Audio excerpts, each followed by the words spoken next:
ஜானகி அம்மாவுடைய மருமகள் யார்? 6 மாசத்துக்கு முன்னாடி அவங்களுடைய கணவர் முரளி கிருஷ்ணாவையும் பறி கொடுத்துட்டு, இப்ப அவங்க மாமியார் ஜானகி அம்மாவையும் பறி கொடுத்துக்கிட்டு இருந்த அவங்க மருமகள் உமா இப்ப கண்ணீர் மல்க பல விஷயங்கள பகிர்ந்திருக்காங்க. 11/7/2026 சனிக்கிழமை காலையில ஜானகி அம்மா காஃபியெல்லாம் சாப்பிட்டுட்டு ஜன்னல் ஓரத்துல ரொம்ப தனிமையில உட்காந்து எதையோ குறுகுறுன்னு பார்த்துட்டு, ஒரு தனிமையான மனநிலைமையில இருந்தவங்களுக்கு அன்னைக்கு மதியம் திடீர்னு உடல்ல சில மாற்றங்கள் ஏற்பட ஆரம்பிச்சிருக்கு. உடல்ல மாற்றங்கள் ஏற்பட ஆரம்பிச்ச உடனே திடீர்னு மூச்சு திணறல் ஏற்பட்டிருக்கு. முகம்லாம் வேர்க்க ஆரம்பிச்சிருக்கு. மதியம் சரியா 12:49க்கு மைசூர்ல இருக்கக்கூடிய அப்போலோ மருத்துவமனைக்கு கொண்டு போறாங்க.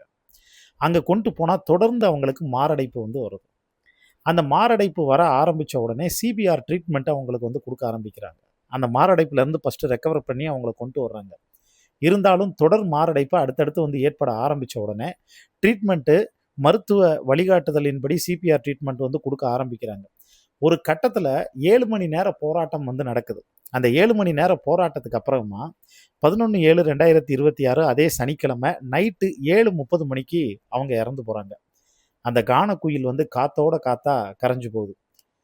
கிட்டத்தட்ட பல சகாப்தங்கள், அதாவது 60 வருஷத்துக்கு மேல ஒருத்தவங்க இவ்வளவு தூரம் பாடுறதுங்கிறது சாதாரண காரியம் கிடையாது.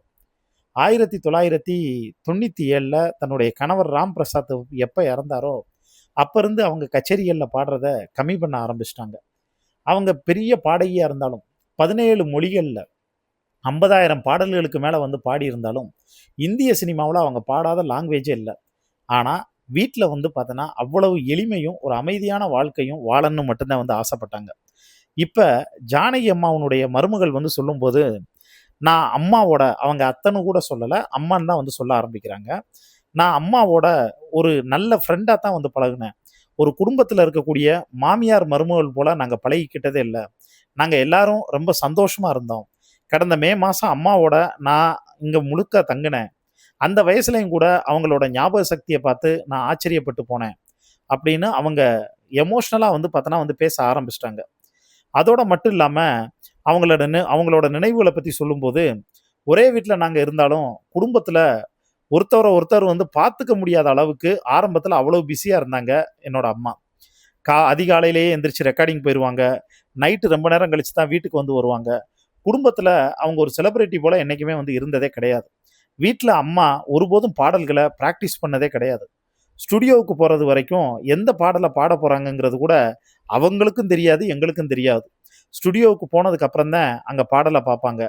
வீட்ட இசை பயிற்சிக்கான இடமா மாத்தாம, குடும்பத்த ரொம்ப ஒரு அமைதியான இடமாவே ஜானகி அம்மா வச்சிருந்தாங்க. "தூக்கம் உன் கண்களை தழுவட்டுமேன்னு" கண்ணதாசன் பார்த்தேன்னா ஒரு பாடல் எழுதியிருப்பாரு. இப்ப அப்படி ஒரு தூக்கத்துக்கு எங்க அம்மா போயிட்டாங்க. எந்த பாடகி, பாடகர்கள் நல்லா பாடுனாலும் உடனே பாராட்டுவாங்க. அம்மாவுக்கு யார் மேல எந்த விதமான போட்டியோ, பொறாமையோ இருந்ததே இல்லங்க. புதுசா யார் பாட வந்தாலும் அவங்களுக்கு அவங்க என்கரேஜ் பண்ணுவாங்க.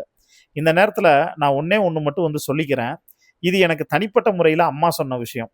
பல வருஷத்துக்கு முன்னாடி கர்நாடக அரசு பாடகர்கள் யாருக்கும் விருது வழங்கவே இல்ல. ஸ்டாப் பண்ணிட்டாங்க.